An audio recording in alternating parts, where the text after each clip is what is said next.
안녕하십니까. 멀리서 이렇게 또 집합에 응해 주셔서 감사합니다. 네. 제가요, 지금 이제 총재가 되기는 했지만 여러 가지 부족한 점도 많고, 앞으로 이 엄청난, 커지면요, 정부에 버금가는 규모가 될 수도 있지 않습니까? 이걸 가지고 앞으로 대한민국 살려야 되는데, 어떻게 해야 될지 여러분과 함께 같이 지혜를 모아가면서 해야 될 것 같습니다. 여러분들의 단순히 어떻게 할까요? 라고 하는 게 아니라 여러분들의 자발적인 움직임이 지금 대한민국을 살릴 거라고 생각합니다. 제가 2008년도에요, 이제, 광우병 파동이 있었지 않습니까? 5월 2일 날 청계광장에서 2MB라는 단체가 300명이 모여가지고 그때부터 시작을 했거든요. 처음에는 규모가 작았어요. 그러다가 이명박 정부가 출범한 지 불과 2달밖에 안 됐기 때문에 거기도 지금 어떻게 해야 될지 이제 우왕좌왕. 그리고 그때 당시 우리 정광훈 목사님과 같은 광화문 이런 조직적인 세력이 거의 존재하지 않았고, 이명박 정부가 출범하면서 여러분 잘 아시겠지만 뉴라이트라는 조직이 있었죠. 그런데 대통령이 되자마자 해체해. 그래가 해체했잖아요. 그걸 놔뒀어야 되는 거 아닙니까?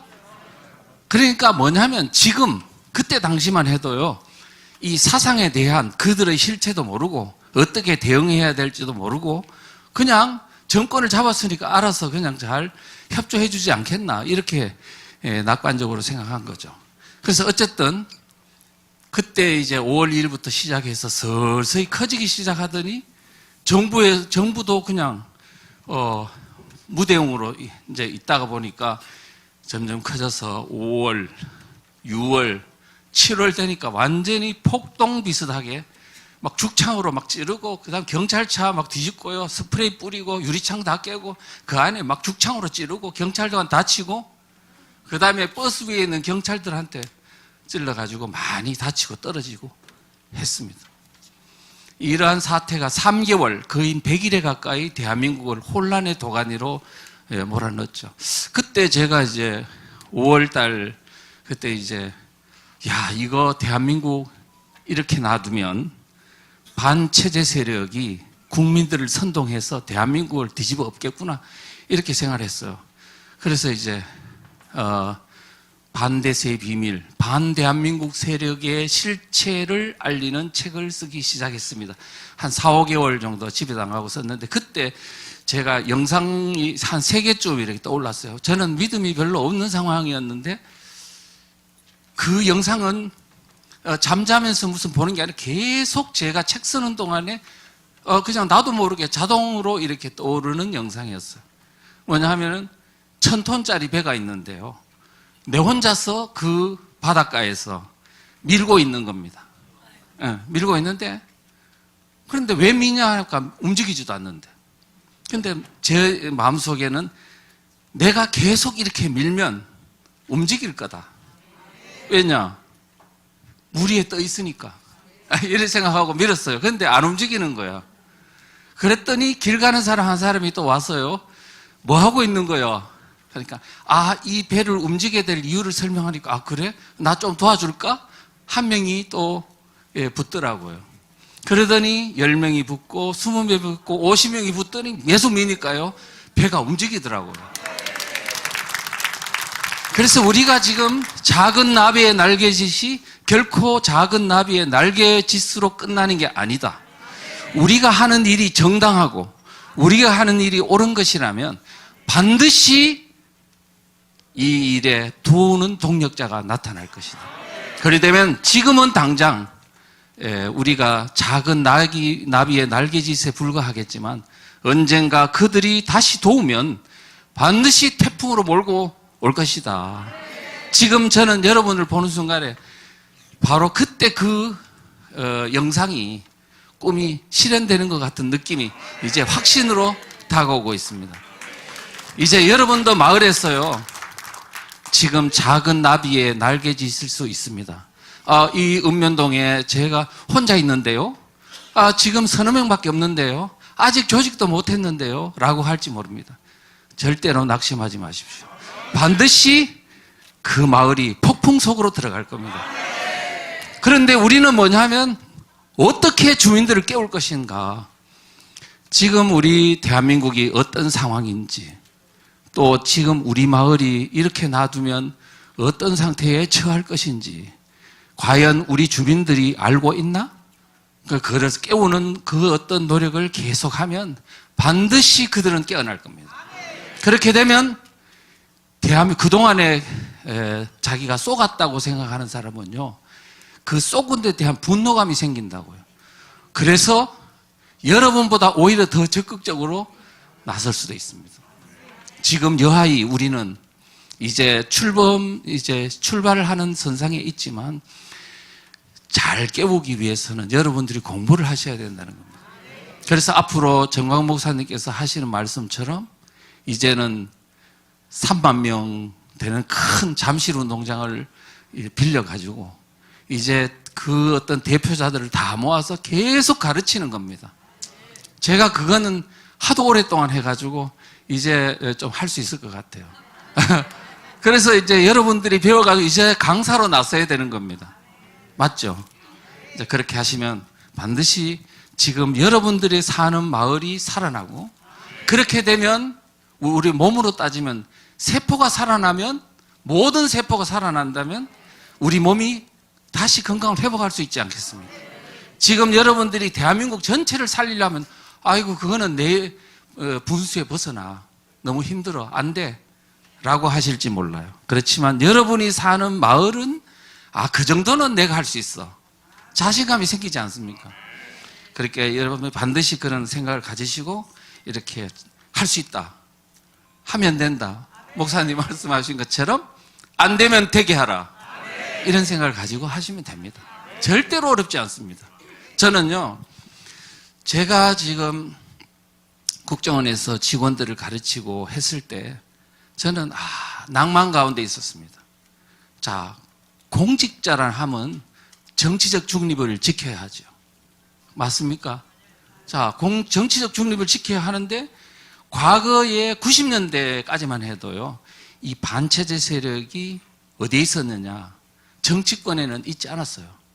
그냥 사회의 대학생 단체, 또 노동단체, 환경단체, 무슨 교육계, 이런 데 정교조 같은 이런 단체에서 활동을 했지 정치권으로 들어오지 않았기 때문에 그때 당시만 해도요, 정치 중립이라는 걸 걱정 안 하고 그냥 안기부나 검찰, 경찰이 그들을 제압할 수 있었습니다. 그런데 2000년도 딱 들어와가지고 이 반체제 세력들이 정치권으로 들어가는 거야. 민주당에도 들어가고, 그 다음에 민노당으로 들어가고, 당권 장악하고, 통진당으로 가고, 지금은 더불어민주당을 주사파들이 완전히 장악했습니다. 그러고 보니 이제 반체제 세력을 공격하면 바로 정치의 중립을 훼손한다고 딱 걸 수 있는 이런 상황이 돼버렸습니다. 그래서 저는 뭐냐면 공직자로 있으면서 제일 고통스러웠어요. 지금 대한민국이 체제가 넘어가고 있고 그것이 지금 선거를 통해서 정권을 잡으려고 하는데 국민들은 하나도 깨어나지 않고 어떻게 해야 되나 막 숨통이 막히고 막 그렇더라고요. 그래서 빨리 이 공직에서 벗어나서 국민들에게 좀 알려야 되겠다, 이런 생각을 하게 됐죠. 어쨌든 간에 그랬는데 지금 이제 밖으로 나와서 대한민국이 너무 위험한 상황에 처하다 보니까 이제는 안 나올 수가 없었고 나와가지고 지금 이제 떠들고 있습니다, 제가. 그래서 우리는 지금 바로 우리 마을에 가서 제가 했던 것처럼 여러분들에게도 앞으로 반드시 대한민국이 어떤 위기에 처해 있는지를 제가 다 가르쳐 드리겠습니다. 가르치고 그 다음에 제가 만든 파워포인트 강의안을 또 여러분들에게 드리고, 그걸 가지고 여러분들이 이제 강사로 나서서 이제 하시면 처음에는 부족하겠지만은 조금 지나고 자꾸 하시다 보면 늘어가지고요, 이제 대한민국을 강타는 다 1타 강사가 될 거라고 생각합니다. 예. 그래서 제가요, 작년에 주민자치기본법 책 만들고 강의를 5월 달부터 시작했는데요. 제가 강의를 하면서, 목사님들이 잘 모르시더라고요. 모르죠, 당연히. 학자들도 모르는데 어떻게 아시겠습니까? 그런데 가르치고 이야기하다 보니까 어느 순간에 목사님들이 아시더라고요. 알더니 나중에 가보니까 시위하러 가서 보니까 목사님들이 저보다 말씀을 더 잘하시는 거야.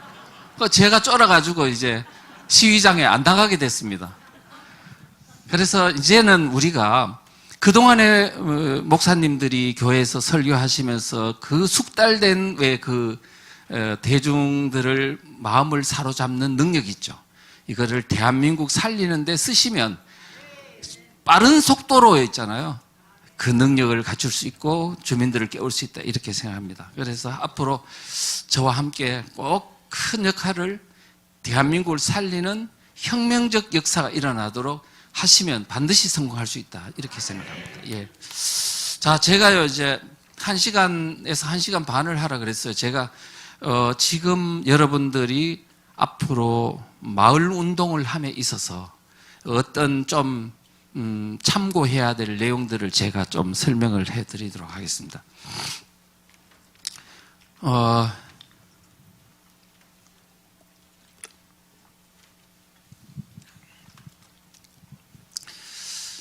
지금 여러분들이 마을이 위험하다고 하니까 마을이 위험한 것만 주민들한테 알려주면 되지 않냐라고 생각하시는 분들이 있어요.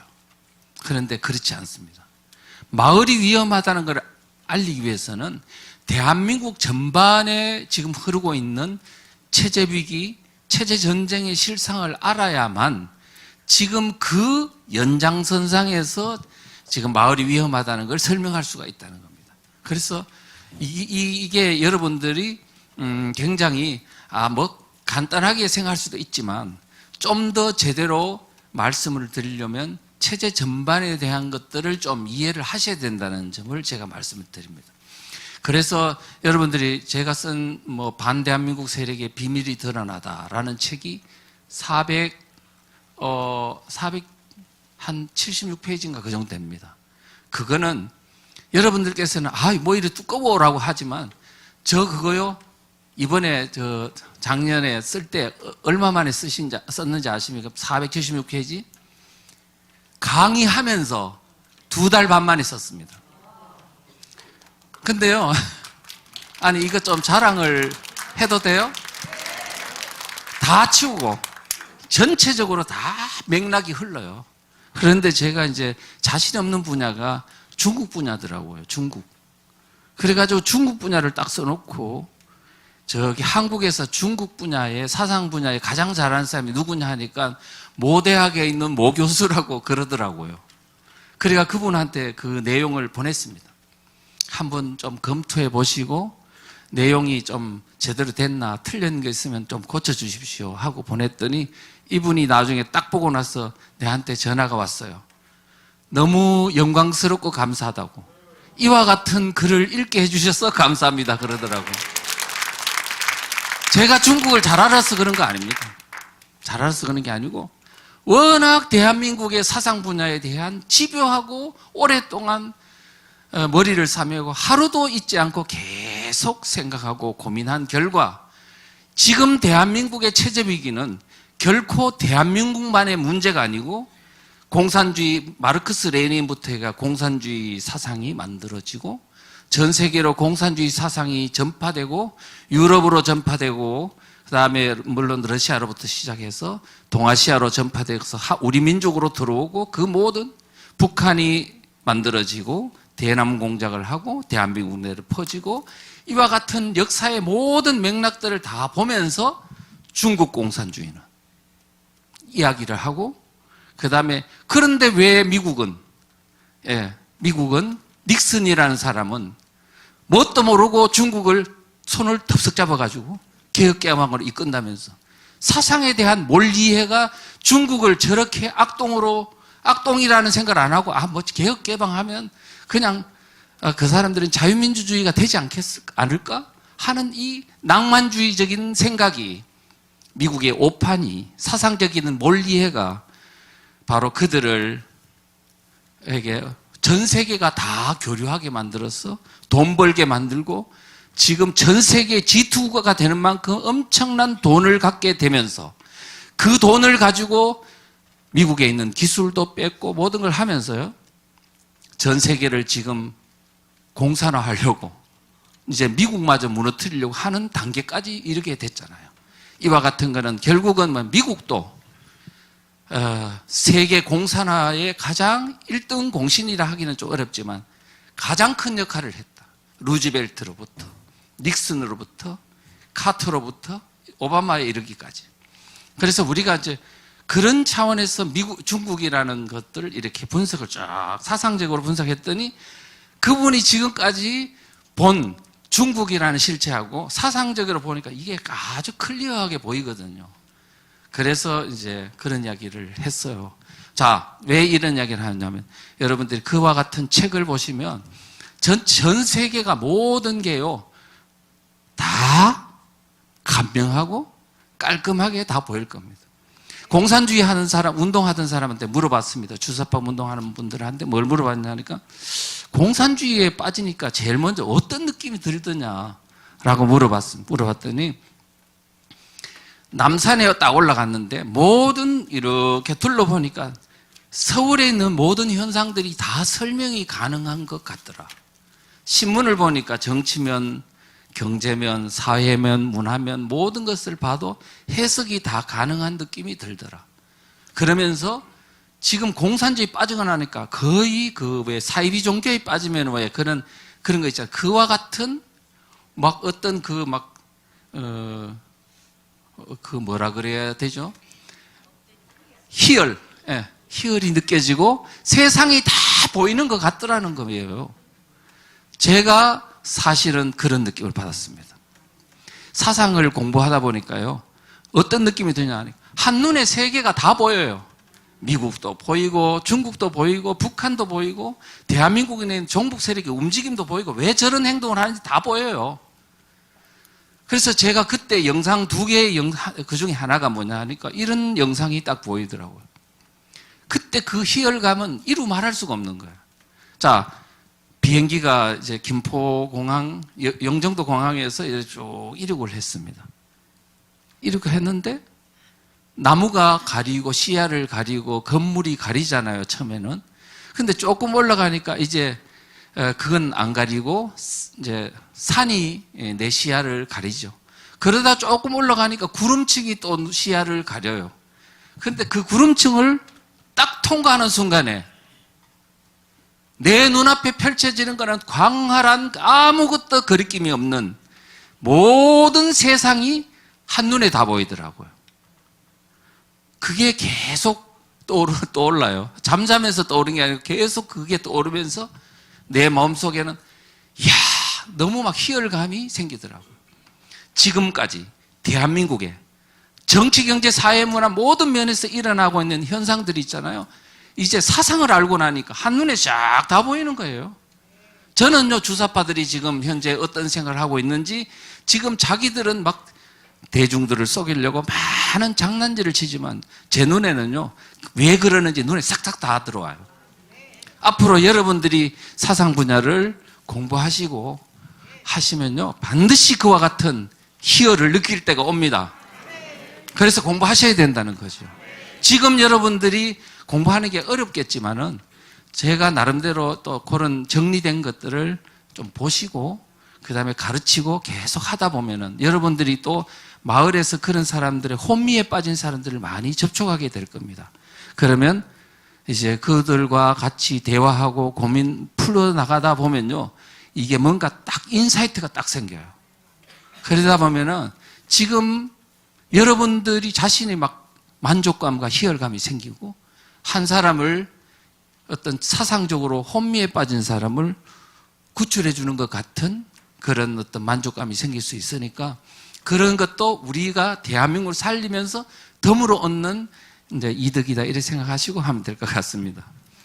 자, 그 다음에는요, 지금 우선 이거부터 말씀을 드리면 지금 마을 운동을 함에 있어서 가장 제보고 지금 주민들을 깨울 때 가장 효과가 있던 포인트가 뭐냐고 물으신다면 제가 볼 때는 이건 것 같습니다.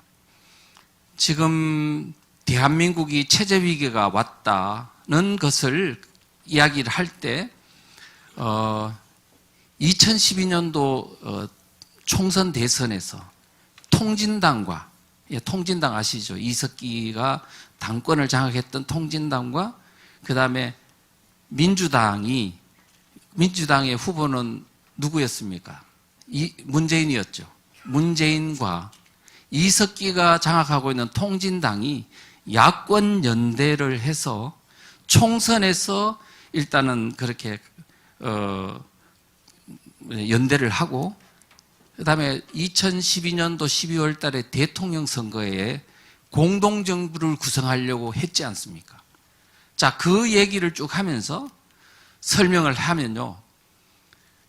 일반 사람들은 제일 많이 놀라더라고요. 그래서 그 얘기를 여러분들이 책자라든가 이걸 통해서 좀 이해를 하시고 그걸 설명 잘 해주시면 대한민국이 얼마나 그때 2012년도에 위험 상황에 빠졌는지 그거를 잘 좀 이해를 하더라고요. 그런 부분들을 좀 설명해 주시고요.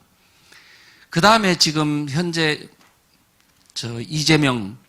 이재명이 지금 더불어민주당 당권을 장악하고 있지 않습니까? 그런데 이재명 옆에는 뭐가 있냐면 경기동부연합이 바로 이석기 그룹이 과거에는 통진당을 장악하다가 2013년도에 아로 사건이 있었잖아요. 아로 사건 때문에 계기가 돼서 이제 헌법재판소에 정당 해산 이제 그게 돼가지고 2014년도 12월 달에 해체됐습니다. 해체되고 이 사람들이 다 각계전투로 흩어져서 지금은 어디로 들어가 있냐 하면 이재명과 함께 더불어민주당에 들어가서 실제로 주도권을 장악하고 있습니다.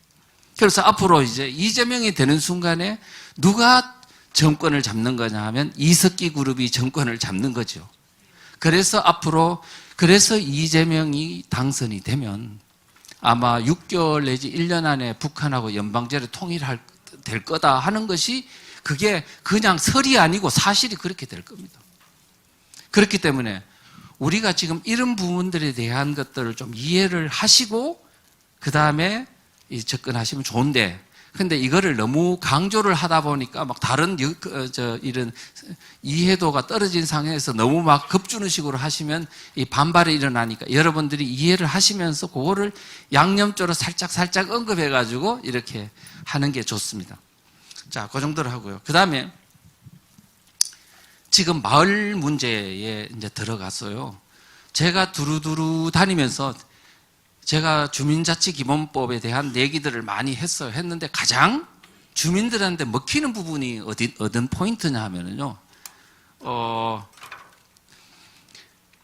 가짜 주민들이 들어온다는 부분이 있죠. 주민의 자격 부분에. 그러니까 지금 현재 주민자치기본법은 아직 통과가 안 됐지만 지금 주민자치 조례로 지금 3,500개의 읍면동 중에서 한 1,200군데가 지금 조례로 만들어서 시행되고 있지 않습니까? 그런데 그 주민자치 조례 안에도 똑같이 가짜 주민들, 그러니까 마을에 실제 살고 있지 않으면서 주민등록이 안 돼 있음에도 불구하고 그 읍면동에 직장이 있다는 이유로 또 학교에 다닌다는 이유로 주민으로 행세할 수 있도록 한 거.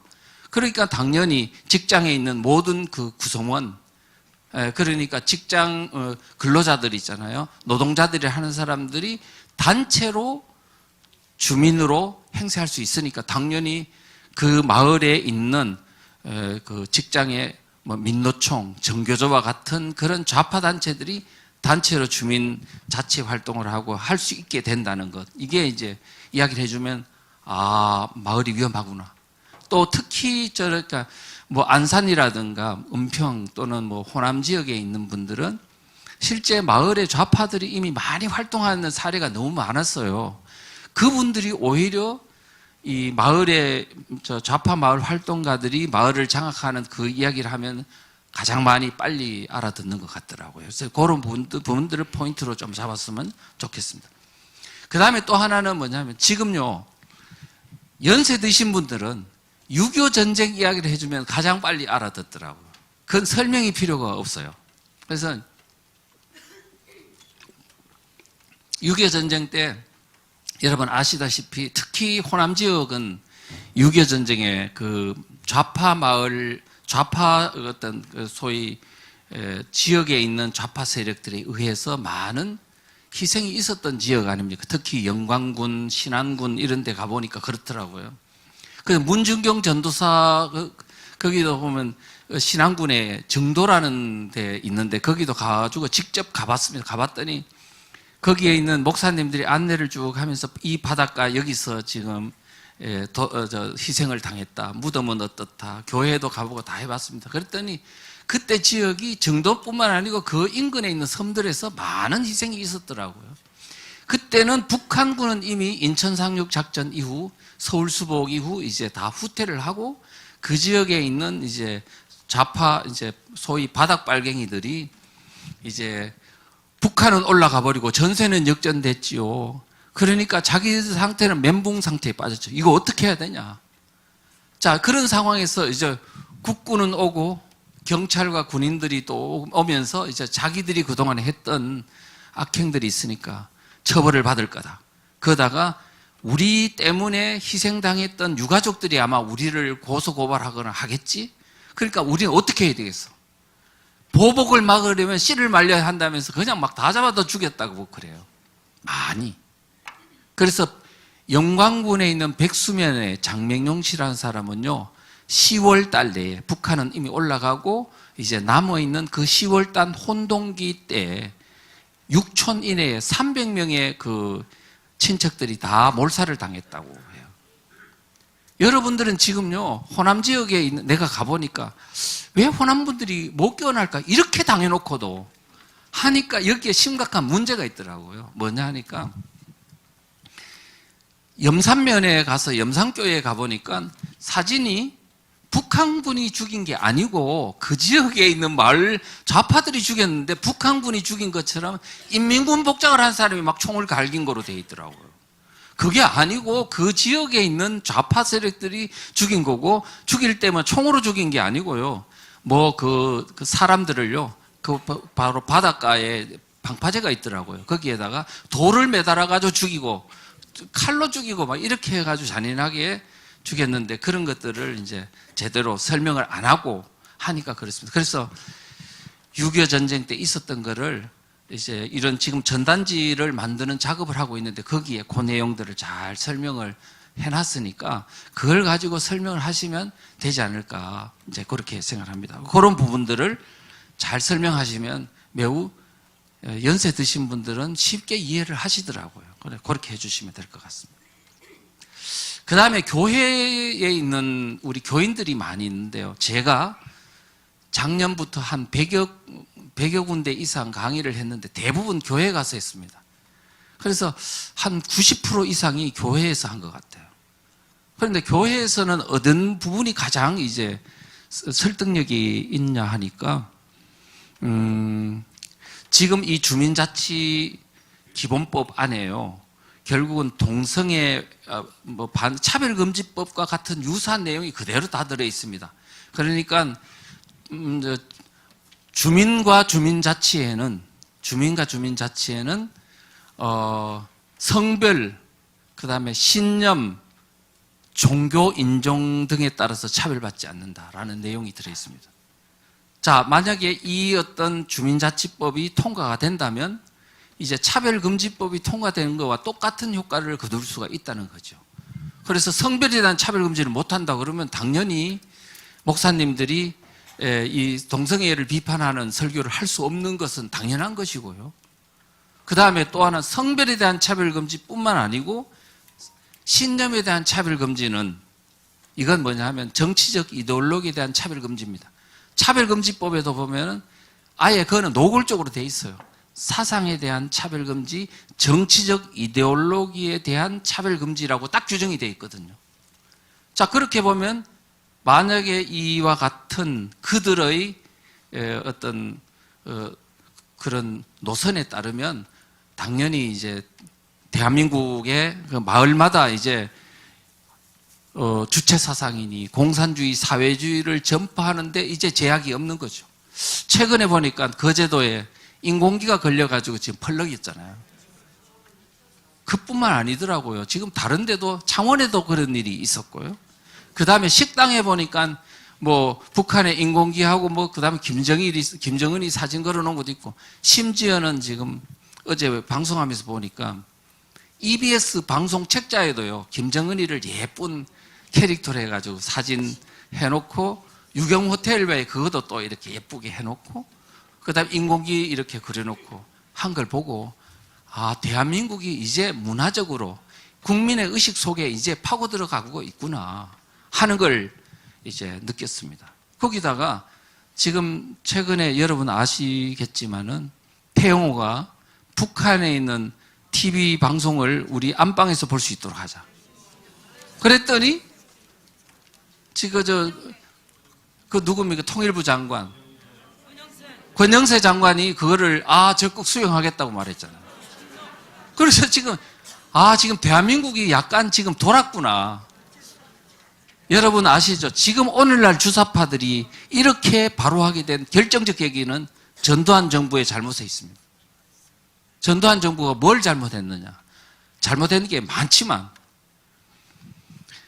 83년도 초에 82년도 초에 이제 주사파 1세대가 82학번인 건 아시죠? 김영환이니 뭐니 다 82학번입니다. 82학번이 대학교에 입학하던 그때가 82년도 3월 아닙니까? 그때 뭘로 했냐면 이념서적을 해금했어요. 말하자면 옛날에 박정희 대통령 때만 해도 이념서적을 함부로 출판하거나 이런 건 못하게 했습니다. 그래서 막 복사본으로 돌리고 그 다음에 필사해가지고 돌리고 이렇게 하니까 전파 속도가 느렸죠. 그런데 전두환 정부는 무슨 뜬금없이 있잖아요. 그거를 출판해가지고 책으로 대학가에서 막 이렇게 팔도록 해놨어요. 많은 사상 전문가들이 안 된다. 학생들이 이념에 대한 그런 공산주의와 반체제 세력들에 대한 사상을 이런 백신 주사를 안 맞은 채 이런 거를 무작정 이렇게 하면 큰 문제가 생긴다고 경고했음에도 불구하고 그 사람들은 풀어버렸어요. 이유는 뭐냐? 학생들이 공산주의에 대해서 이렇게 관심을 갖는 거는 아마 공산주의에 대한 호기심 때문일 거야. 책을 막 출판해가 마음껏 보게 해주면 에이 뭐 별거 아니네? 재미없네? 그래가지고 아마 공부 열심히 할 거야 라고 생각했습니다. 공산주의 독성은 그런 게 아닙니다. 그런데 우리가 그런 실수들이 있어가지고 이제 그렇게 했던 거죠.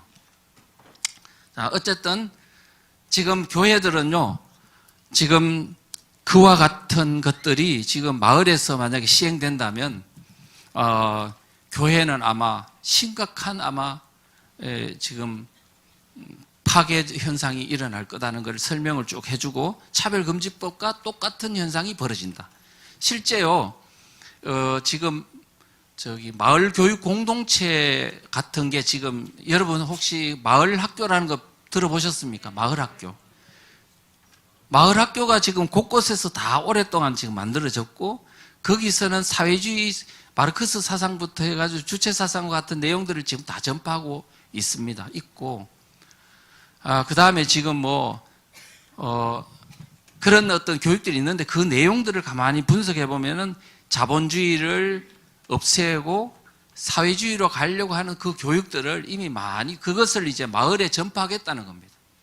그러니까 앞으로 이 마을 교육을 그냥 현재로 방치한다면 이제는 학생들만 그렇게 하는 게 아니고 학부모, 그 다음에 지역 주민들까지 사회주의 사상 교육을 시키겠다는 그들의 의도가 지금 이미 다 드러나 있는 상황이에요. 그러니까 우리가 그렇게 되면 교회는 자동적으로 이제 마을에서 도태될 것이라는 그런 위기의식들이 반드시 있어야 한다는 그거를 우리가 설명해 주면 좋을 것 같습니다. 자, 그 정도로 하고 그 다음에 이제 우파 정치인들에 대한 얘기입니다. 제가 지금 그 정치인들을 대상으로 지금 강의를 좀 해봤습니다. 국민의힘당에 있는 이번에 지방선거를 앞두고 그분들에게 해봤더니 대체적으로 문제가 있다는 건 아는데 거기에 대해서 그 남의 일처럼 생각하는 경향이 있는 것 같아요. 자, 그런데요, 이번에 정말 제가 그랬습니다. 전단지에도 이야기하고 강의하면서 지방자치단체장이나 그 다음에 지방 어떤 의원들은 절대로 이 문제를 남의 일이 아닙니다. 앞으로 두고 보십시오. 만약에 이게 실행이 되면 여러분들의 지금 이게 분명히 지금 여러분들의 목줄을 치려고 아마 다가올 것입니다. 내가 그래 얘기를 했거든요. 그런데 이번에 법안이 하나 발의가 됐어요. 뭐가 됐냐 하니까 주민자치기본법안을 발의했는 김영배라는 국회의원이 또 법안 발의를 하나 했는데 어떤 내용이냐 하니까요. 지방자치단체장을 이제 주민이 뽑는 게 아니고 지방 의원들이 뽑도록 그렇게 하는 거야. 그 법안을 발의했어요. 자, 그 뜻이 뭘까요? 그 뜻이. 이제 이번에 지방선거를 해보니까 단체장은 우파가 당선되는 비율이 거의 한 5% 이상 됐을걸요? 그래 놓으니까 안 되겠다. 이제는 지방의 마을 활동가들의 의회가, 지방의회는 좌파들이 유리해요.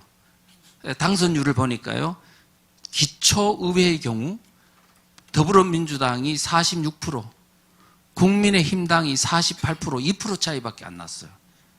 왜 그러냐? 이미 마을에 있는 좌파 활동가들이 이미 주민들을, 유권자를 단단히 장악하고 있기 때문에 지방 기초의회의 경우는 그들이 훨씬 더 유리하고 단단하다는 겁니다. 그래서 이 사람들이 나중에 단체장을 우리가 뽑겠다는 거거든요. 그래서 이 사람들은 그런 게 있기 때문에 지금 현재 단체장이나 이런 사람들이 넉넉고 있을 때가 아니다. 그래서 우리가 여러분들이 마을에서 활동하실 때 그런 부분도 꼭 이렇게 염두에 두시고 설득을 하시면 좋을 것 같다. 그런 말씀 드립니다. 자, 그 다음에요. 지금 우리가 전단지를 이제 여러분들에게 이제 이번, 홍천의 비발디 파크에서 아마 나눠줄 겁니다. 그래서 지금까지 여러분들은 설명을 할 어떤 이제 자료가 없어가지고 상당히 힘들으셨죠. 이제는 앞으로 전단지도 만들고 전 목사님하고 만들어 주시고 제가 좀 또 손도 보고 해가지고 예쁘게 디자인도 했고 그 내용을 보시면 6.25 전쟁 때 어떤 악행이 있었는지, 또 지금 주민자치회를 만들면은 지금 인민위원회가 부활되는 것 같은 효과를 거둔다는 그걸 아주 설득력 있게 설명도 했고 사진까지 붙였고 그걸 활용하시면 되고, 또 어떤 내용이 있냐면 자유마을이 어떤 점을 지향하고 있느냐, 여기에 대한 것도 썼어요. 그러니까 우리가 자유마을은 지향점은 일단은 3가지로 해서 이승만 대통령의 4대 건국 기둥이 있죠. 자유민주주의, 시장경제, 그 다음에 한미동맹, 기독교 입국론. 이제 이 토대를 지향한다는 점을 명시했고요. 두 번째는 박정희 대통령의 어떤 그 개발 정신과 같은 정신혁명을 우리가 계승 발전하겠다 하는 점이 있지 않습니까? 왜냐하면요, 여러분들 잘 아시겠지만 지금 마을에 내려가 보면은 이번에 할로윈 행사에도 많은 청년들의 이런 희생이 있었지 않습니까? 근데 우리 지금 마을에 내려가 보면 너무나 타락하고 이게 반기독교적인 문화가 사회 곳곳에 만연하고 있는 것을 우리가 알 수 있지 않습니까? 그래서 우리가 지금 이런 새로운 정신혁명을 일으키지 않고 단순히 정치공학적으로 이번에 선거에서 이겨야 된다라는 그런 쪽으로만 해서는 언젠가는 또 다시 뒤집어져 가지고 안 된다는 거예요. 그래서 우리는 지금 뭐냐면 이제 대한민국이 살고 세계가 살고 그 다음에 기독교가 무너져가는 기독교를 다시 살리려면 뭔가 지금 새로운 정신문화 혁명이 일어나지 않고는 안 된다는 겁니다. 자, 여러분 보십시오. 김국성 선생님이 말했듯이 바로 지금 세대 교체기를 북한은 적화의 하나 굉장히 중요한 시점으로 본다고 그랬잖아요. 지금 여러분들께서는 이미 과거에 우리가 가난했던 시절도 알고, 그 다음에 참 우리가 건전한 어떤 부모와 선조로부터 이런 정신교육도 많이 받은 세대 아닙니까? 근데 요즘 정교적 영향을 받은 세대들이 보니까 그런 아버지, 엄마가 정신교육을 시키려고 그러면, 뭐, 구닥다리다, 뭐, 이렇게 배척하는 문화다 보니까 이게 정신문화가 개성이 안 되는 상황이거든요. 역사교육도 그렇고 사상도 그렇고 다 그렇습니다. 그래서 지금 우리가 마을에서 이제 새로운 어떤 문화운동을 일으키지 않으면 안 되는 시점이 아닌가 해서 정신문화운동을 좀 해야 되겠다는 것들을 하고요. 특히 자유민주주의는 자유를 누리는 것만으로는 절대로 이거는요, 이 나라 안 지켜집니다. 자유민주주의는 희생을 하더라도 자유민주를 지키려는 어떤 그런 굳건한 어떤 정신이 있을 때 비로소 자유민주주의가 지켜지는 거거든요. 그런데 우리 지금 청년들을 보면 자유를 누리는 것만 생각하지 자유민주주의 체제를 지키기 위해서 얼마나 어떤 희생을 하고 해야 되는지를 잘 모르고 있다는 점. 그래서 우리가 지금 이 마을 운동을 통해서 자유민주주의 정신은 무엇이고 이런 것들을 좀 가르치고 그 다음에 알려주는 그런 운동을 같이 곁들여서 해야 되지 않겠느냐 이런 생각이 들고요. 그 다음에 또 하나는 뭐냐면 지금 여러분들 가만히 보시면요, 그 마을에 있는 이웃집에 있는 사람들 잘 알아요? 모르죠? 자, 그런데 무슨 어떤 이 마을을 살기 좋은 마을을 만들 수 있습니까? 자, 그러면 가짜 주민들은 어떻습니까? 그 동네에 예를 들면 현대자동차야. 현대자동차에 있는 직원들끼리는 서로 알아요, 몰라요? 알죠? 이 사람이 주민자치에, 주민총회에 나서면은 자기들 원하는 대로 다 되는 거죠. 그 사람들은 서로 그들끼리 잘 알고 있기 때문에 자기들이 원하는 대로 합의한 대로 모든 걸 마을을 다 끌고 갈 수 있는 거잖아요. 근데 실제 우리 진짜 주민들은 서로 이웃집이 누가 사는지 뭐 이름도 몰라요. 얼굴만 아는 거예요. 이래 가지고서는 마을이 다 가짜 주민들한테 모든 권한을 다 뺏기게 된다는 거죠. 그래서 우리는 어떻게 해야 되냐? 이제 마을이 교회의 공동체처럼 우리가 서로 주민들 간에 이게 교류를 하면서 주민들을 좀 아우르고 앉는 그런 뭔가 운동이 일어나야 되겠다는 생각이 들더라고요. 그래서 목사님께서 얼마 전에 말씀하신 것처럼 앞으로 경제 위기가 반드시 올 거다. 오면 밥 못 해먹는 사람들을 위해 가지고 258개입니까? 253개. 예, 거기에 차량을 배식 차량을 해가지고 이제 가난한 사람들을 나눠준다고 그랬잖아요. 저는 참 좋은 그게 참 좋은 발상이라고 생각이 들어요. 왜냐하면은 지금 좌파들은요 거짓이라도 이웃 주민을 위하는 것처럼 해가지고 마치 선량한 마음을 가진 것처럼 포장을 해가지고 가난한 사람들을 해가 포섭하고 하잖아요.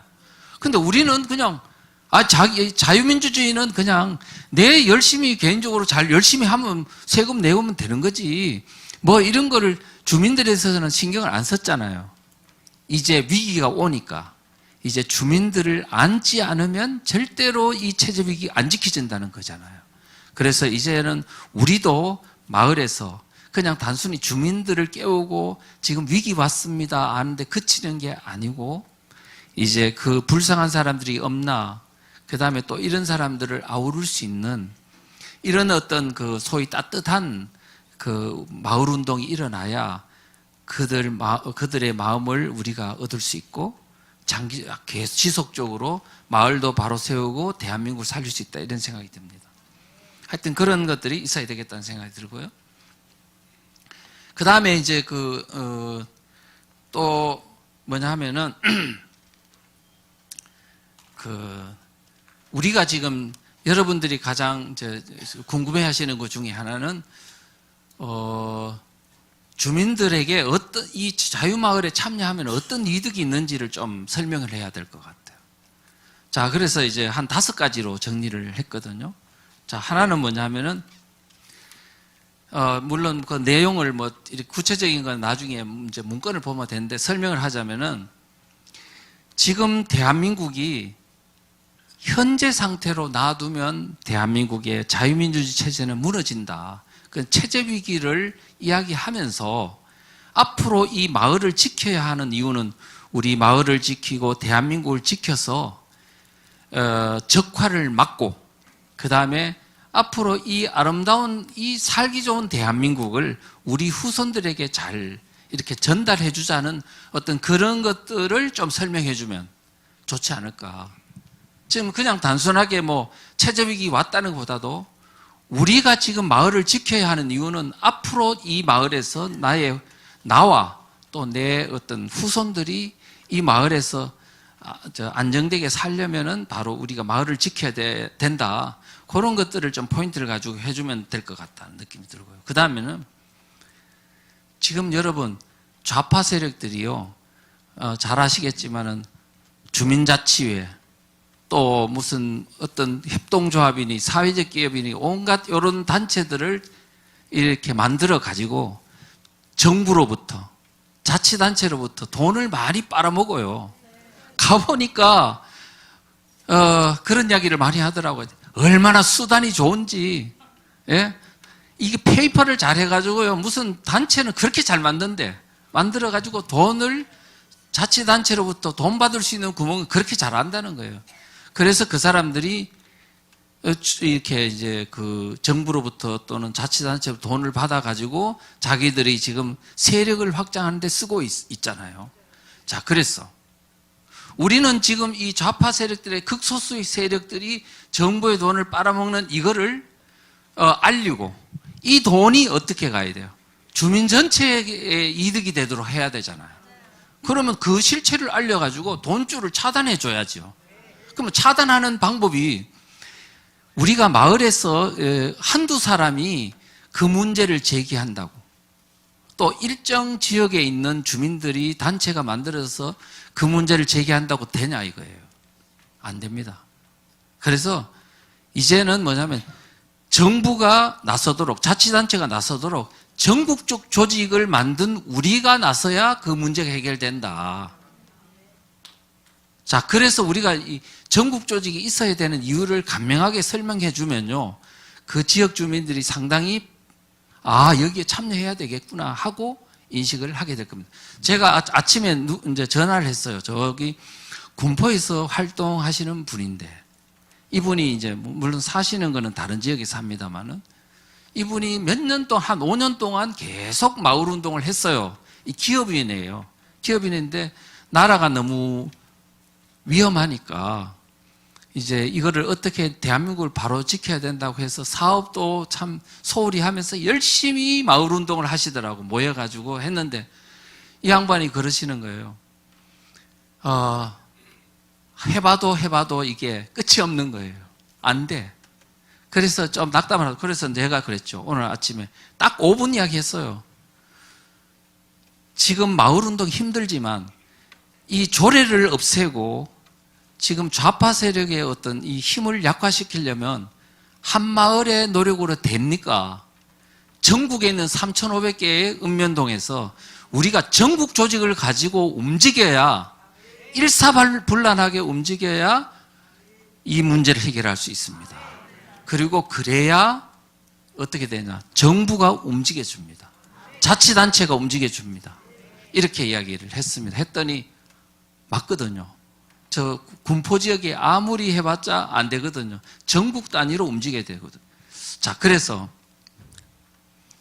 제가 이제 전체로 움직여야지 이 문제를 해결할 수 있다는 것을 설명을 했더니 전부 이해를 하더라고요. 자, 앞으로 우리가 주민자치가 이 자유마을이 만약에 만들어지면요, 이제 변호사들하고 이야기해가지고 주민자치회 조례를 폐지하는 어떤 그런 안을 만들어가지고 제기를 하고 정부에다 압력을 넣고 할 것입니다.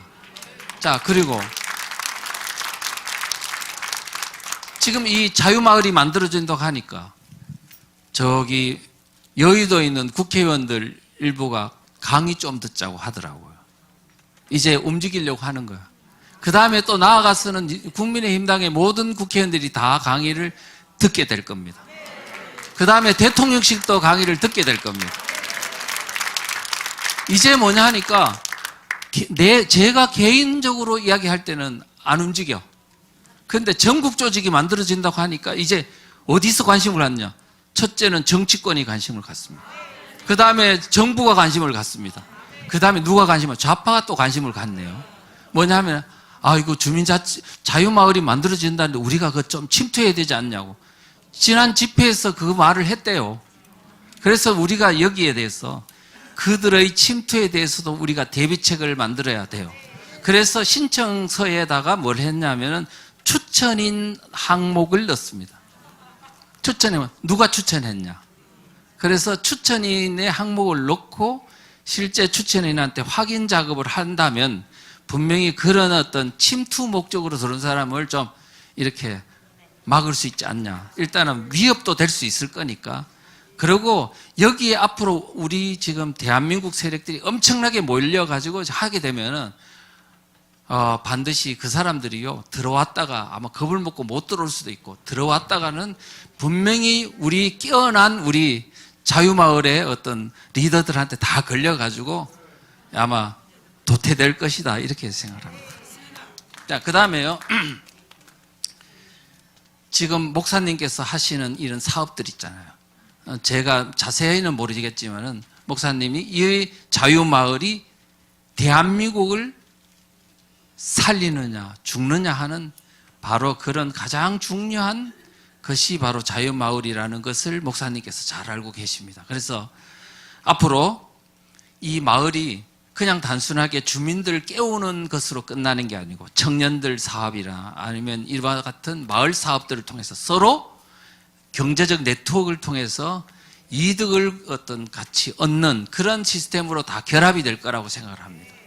그래서 앞으로 참여하는 사람들은 많은 일단은 심리적인 위안도 되지 않습니까? 좌파들하고 개인적으로 싸울 때는 너무 힘들었는데 여기서 같이 우리 우군들이 많다는 것만 해도 위안이 되는데 이 운동을 통해서 서로 이웃을 좋은 사람을 많이 만나서 위로도 받고 힘도 얻고 우리가 전국적 조직망을 가지고 이들과 싸워서 대한민국 살렸다는 그 뿌듯한 자부심이 있다면 얼마나 좋겠습니까? 자, 그런 거 있기 때문에 우리 그런 것들을 잘 활용해서 주민들을 끌어들이면 좋겠고, 그 다음에 또 하나는 뭐냐면 앞으로 여러분들은요 어떻게 해야 되냐면 자, 인맥을 확장해야 됩니다. 인맥. 그러니까 이장 반장, 그 다음에 뭐 무슨 동장은 이장 반장이라든가 그 다음에 농협의 간부라든가 또 어떤 지금 주민자치회는 아니고 기존에 있는 주민자치위원회 같은 조직이 있으면 들어가서 활동을 통해서 인맥을 좀 확장하는 노력을 좀 하셨으면 좋겠다. 그렇게 함으로써 좀 더 많은 어떤 인맥을 구축하는 노력을 여러분들이 더 해주셨으면 좋겠고, 자유마을이 그래서 많은 인맥 네트워크가 좀 확장하는 쪽으로 한다면 참 좋을 거다 이런 생각을 합니다. 그 다음에는 마지막으로는 이제 법률 지원에 관한 문제인데요. 우리가 하다 보면은 지금 좌파들하고 싸우다 보면 여러 가지 공격을 받거나 법률적으로 이렇게 고소 고발에 의해가 피해를 보는 경우가 있지 않습니까? 혼자 문제 풀려면 너무 힘들지 않습니까? 그래서 앞으로 근데 모든 것은 아니고 지금 좌파들과의 싸움하는 가운데서 일어나는 어떤 그런 법률적인 어떤 분쟁이나 이런 것은 변호사를 통해서 자문을 받거나 도움을 받는 쪽으로 이런 것도 해줄 생각입니다. 그래서 절대로 이제 위축되지 말고 할 수 있도록 해야 되겠다 이런 생각을 합니다. 자, 그래서 이제 마무리를 하자면요. 지금 여러분들이 3,506개의 읍면동별로 지금 조직을 만드는 데 있어서 정말 사명감을 갖고 지금 대한민국을 살리는, 저는요 지금 우리 대한민국이 위기라고 하지만 마을만 장악하면 반드시 우리는 성공할 수 있습니다. 지금 왜 그런 걸 느끼냐면요, 마을에 실제 가보면요 좌파들의 숫자는 소수인데 그 사람들이 워낙 강경하고 또 수단이 좋아가지고 지금 마을을 장악하고 있을 뿐이지, 밑바닥에 있는 일반 주민들은요, 그들의 실체만 안다면은 이게 생각들이 다 우리 우군이 될 수 있는 사람들이 많아요. 단지 모래알이고 몰라서 그런 거거든요. 그래서 우리가 마을에 있는 조직을 만드는 노력만 한다면 반드시 우리는 성공할 수 있습니다. 성공할 수 있고,